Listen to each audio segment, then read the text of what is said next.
Well, hello again to all of our online church attenders out there, and really thank you for just connecting with us again this week, where we're actually beginning a brand new summer message series called Friendology, a study of friendship in the Bible. And I know it's not summer yet officially until next Sunday, but when only a few days ago the feels like temperature here in our area got up to 42 or 107 degrees Fahrenheit for those who prefer that scale. Like, it sure felt for a few days anyway that summer had arrived a bit early. And so that's what we're going with. This is our summer series. And the reason we've chosen friendship as our summer theme this year is really mostly because of the fact that during the past 15 months, when the whole world got dragged into a global pandemic, whether we wanted it to be this way or not, the way we connected with the people that we call friends changed kind of dramatically, didn't it? Like, we didn't get together as regularly or as easily as we used to do. A lot of the activities that we used to do with our friends together, it just kind of got shut down indefinitely. Hugs and handshakes, that's out the window completely. Other physical contact was limited. Even the masks felt like a bit of a barrier, didn't it? Like, who knew that not being able to see a person's whole face would make such a difference? But it has somehow. And if I can just take it into the church for a minute, of course, during the pandemic, churches all over the world were forced to shut down their in-person services and move everything online like this at times.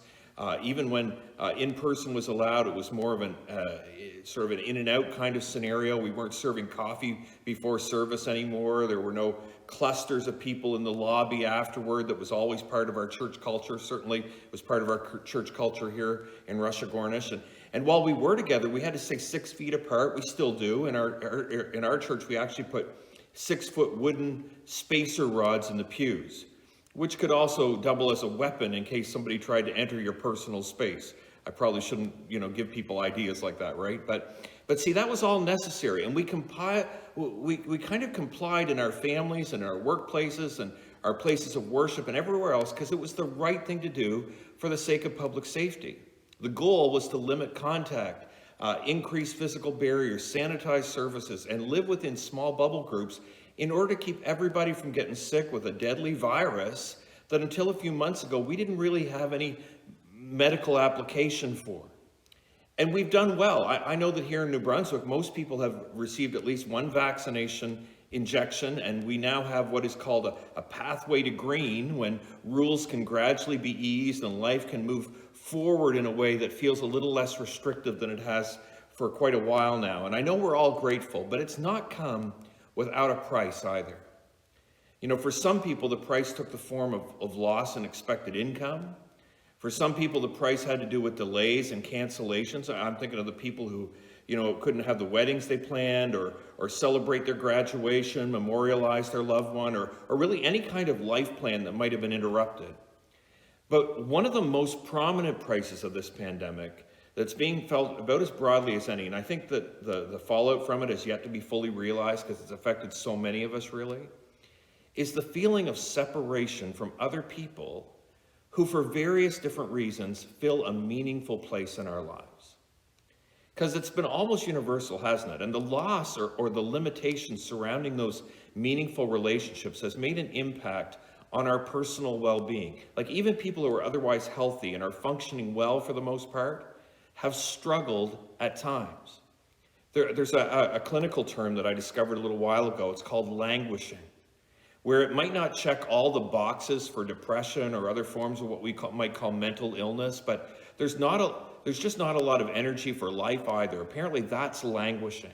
It's just kind of a flatness in a person's way of approaching things, a general lack of joy or emotion that's becoming the new baseline for people. Maybe some of you have felt that way. I'm certain that would be true.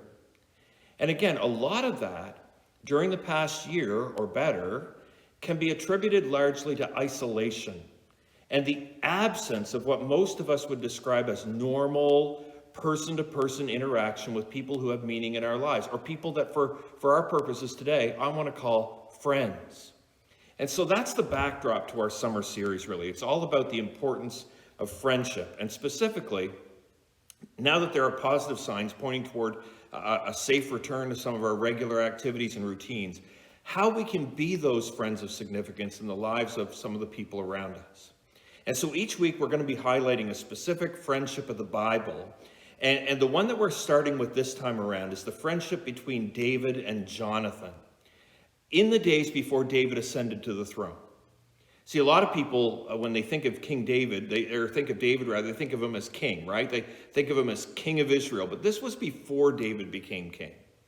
And in fact, Jonathan was actually the son of the original Israelite king Saul, who was also the ruler at the time, while David was just a sheep herder from Bethlehem, who only became known to the royal family, well, first of all, as a musician that came to play his harp for the king to calm him down when he was in a bad mood, which was fairly insignificant. But then more significantly, and this is when he and Jonathan get introduced apparently, when he quite famously stepped up to do what no one else was willing to do in taking on and defeating Goliath, the great Philistine champion, on the battlefield in the valley of Elah.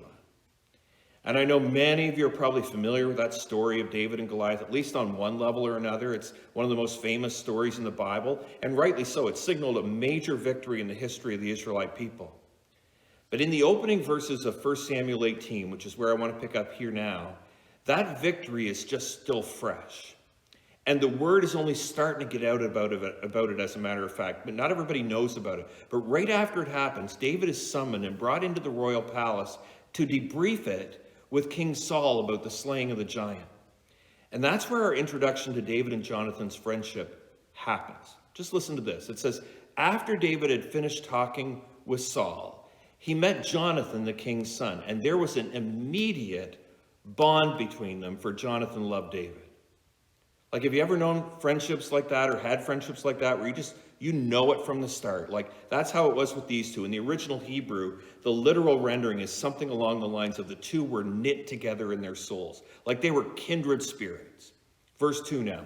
From that day on, Saul kept David with him and wouldn't let him return home. He meant something, Saul realized that David was significant here, which meant that David and Jonathan would have also had opportunity to really build on their friendship, to get to know one another well.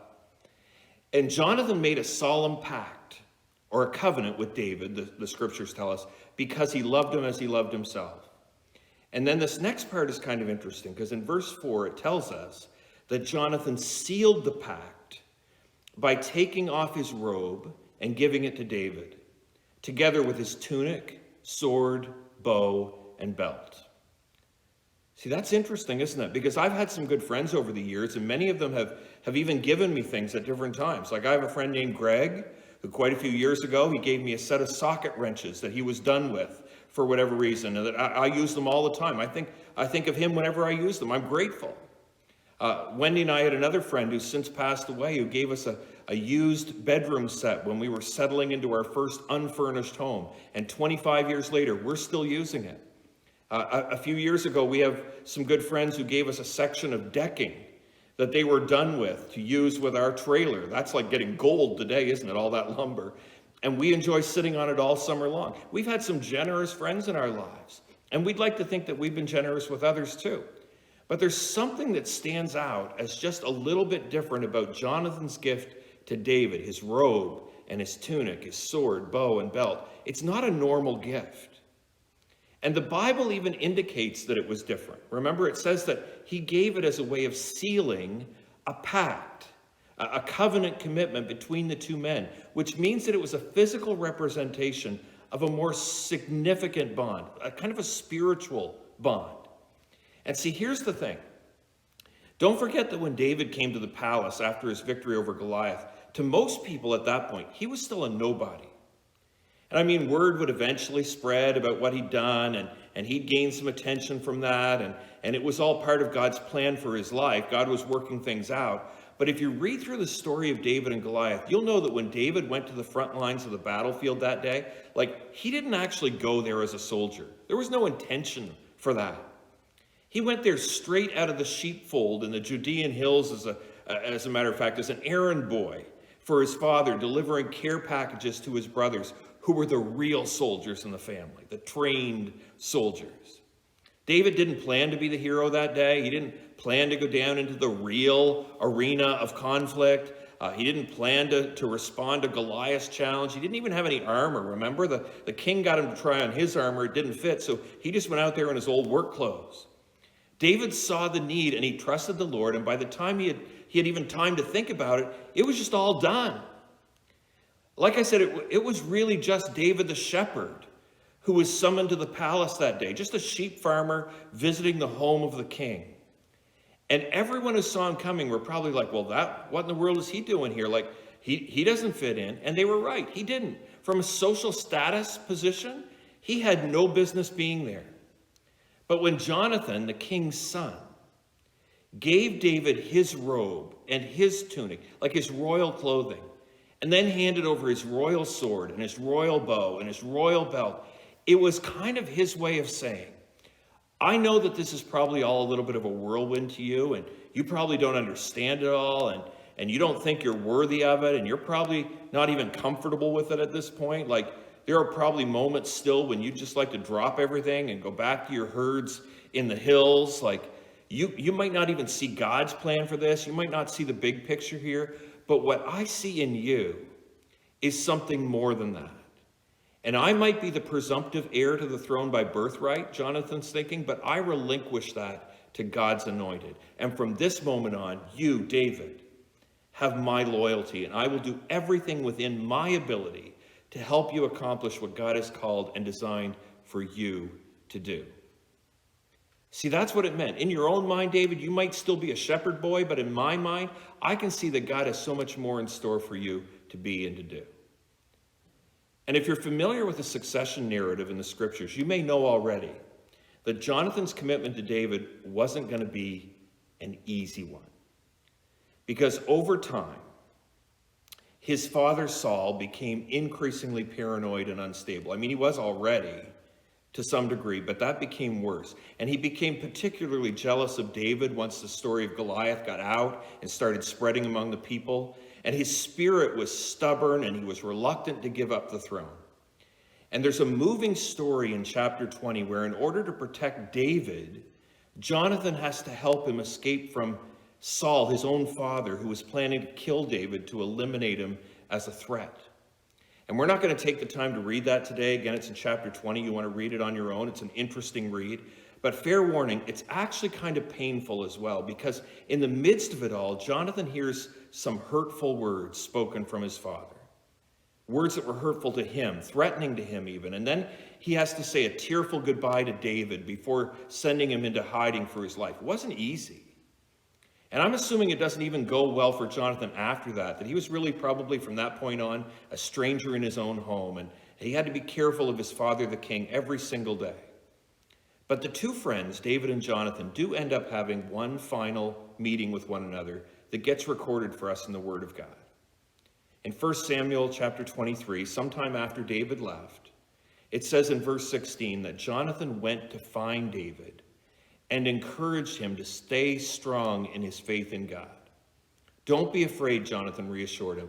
My father will never find you. You are going to be the king of Israel, and I will be next to you, as my father Saul is well aware. And so the two of them renewed their solemn pact before the Lord, and then Jonathan returned home, whatever that meant to him at that point, while David stayed at Horesh. You know, as we look at different friendships in the Bible throughout our series, we want to attach to each one of them a caption that I trust will help to inform some of the friendships we're trying to cultivate in our own world and our own lives. And the caption I want to attach to the friendship between David and Jonathan is this: it's friendship that sacrifices. Or if I can expand that a little further, it's friendship that is willing to make sacrifices to see us rise to the level of our potential. Like David was destined by God to be king. And historically, as a matter of fact, he went on to become the most famous king in a long and storied history that Israel has. But he needed a Jonathan in his life to help him realize it and see it through to completion. And you know, the crazy thing is that Jonathan wouldn't be there for much of it, actually, or any of it, really. In fact, he'd end up dying young as a casualty of everything else that was going on. It was actually a big part of the sacrifice he was willing to take the chance on. But the bottom line is that Jonathan saw potential in his friend David and made sacrifices in his own life to create a pathway for that potential to come to fruition in his. And let me just ask you this. Who are you investing in that way? Like, are you willing to take those kinds of risks? I could flip it around and I could ask you if you could think of people in your own life who saw potential in you, maybe made sacrifices to help you get to where you are now. And that's a good thing to reflect on as an exercise in gratefulness. But I really want this to be a call to action for us. As I said in the beginning, like, we're coming through a strange season because of COVID. And we haven't been connecting well like we ordinarily would, and our conversations with people outside of our own family have been fewer and farther between probably. But that just means that this can represent kind of a restart for us. And so who is it that God has brought into your life that you see potential in, that they might not be able to see in themselves at this point, who you can stand beside as an encourager and an empowerer and a prayer partner, perhaps, someone you might even be willing to sacrifice time and energy and resources, if necessary, to see them accomplish what God is calling them to do. And I know that this is one of those things that sounds good until it comes right down to doing it, right? Like, when I think about Jonathan from a human perspective, he had a pretty great life lined up for him. He was living a good life. And he was supposed to be king next, according to the natural rule of things. David was supposed to be subject to him. But because he was more committed to God's will than he was to his own, and because he believed firmly that David was being called to take the throne after his father was gone, Jonathan was willing to step aside. He was willing to make sacrifices for his friend in order to see God's purposes accomplished. And the interesting thing, from our perspective now, thousands of years later, reading about it all in the Word of God, is that by being willing to see God accomplish his purpose in David's life, God's purpose was accomplished in Jonathan's life as well. Because he's now become an example to all of us of the kind of friend that God can use in raising people up for the sake of the glory of the God that we serve.